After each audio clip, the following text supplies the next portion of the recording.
Stop. Right now, if you're like me, while you're idle in this audience, you're thinking of what you will do immediately after you leave here.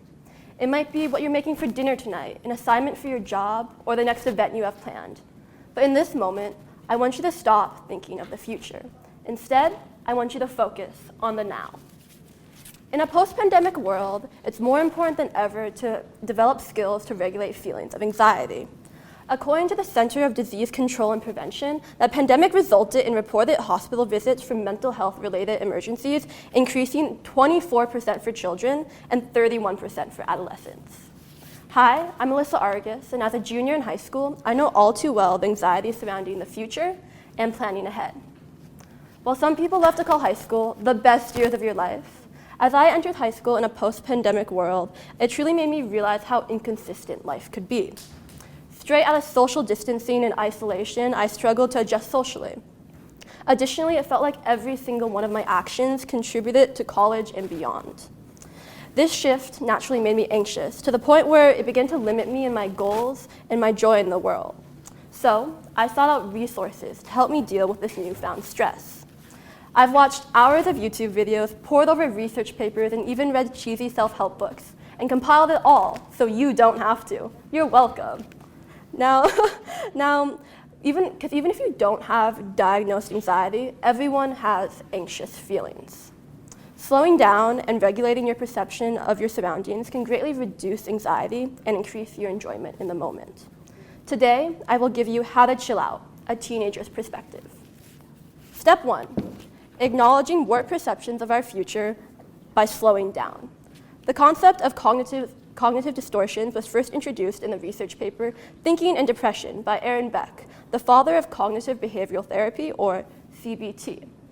It evolved into the concept of thinking traps, which outlined warped perceptions of reality often found in people expressing self-deprecation, self-blame, or overwhelming feelings. In stressful situations, it's all too easy to fall into these thinking traps, which include all or nothing thinking, seeing things as either good or bad and no in between, filtering out the positive by diminishing the good and magnetizing the negative, catastrophizing, blowing out of proportion the consequences of your actions, assuming the thoughts of others, using should statements which set pressure on what you have to be doing, or overgeneralizing. By deliberately slowing down and evaluating our thoughts for these tendencies, we can gain a better understanding of reality and not only calm our worries, but better assess the problems at hand. So, next time you're stressed out, reevaluate how much what you're worried about will truly affect you in the long term. Chances are you will have a better grasp on reality and be better equipped to cope with the situation. And that leads me to step 2, making valuable physical decisions that will benefit you mentally. People like to see mental and physical health as two polar fields, but in reality, they're intrinsically tied to one another. You may have felt this. For example, the number of hours of sleep you get may affect how you feel the next morning. You may have also heard that exercise releases endorphins, which improves your overall mood. However, you may have not known that according to Harvard EDU, serotonin, a neurotransmitter that helps regulate mood and impede pain, is 95% based on the gastrointestinal tract. This means that maintaining a healthy diet specific to you allows serotonin to be produced, improving mental health and reducing anxiety. Now, I understand that maintaining long-term sleep, exercise, and nutrition isn't always attainable for many. And I'm not saying you have to transform your life in one day immediately, but small changes every day will compile into long-term effects. In the meantime, that leads me to step 3. Short-term physical changes can help during times of stress. Coping skills, an idea originally developed from the study The Transactional Model of Stress and Coping by psychologists Suzanne Folkman and Richard Leazar, suggests positive reactions to stressful situations. Now, we've all heard the basics. Breathe in, breathe out. But how does this truly help us? It all ties to slowing our minds and blood flow so we can focus on the present. By breathing slowly, we slow our heart rate and relax. Now, other similar skills include dramatic temperature change. This can include placing ice or a cold drink on your head, which calms our blood flow and turns off our panicked response. Running your hand under cold water or going for a jog can also help ground you. By providing your body with a distraction, you can calm down before methodically returning to whatever is stressing you out. Being aware of these physical activities can calm your mind, allowing you to center yourself and properly cope with the situation. Now, I've talked a lot about ways to cope with stress, but what is a common stressor in our everyday lives?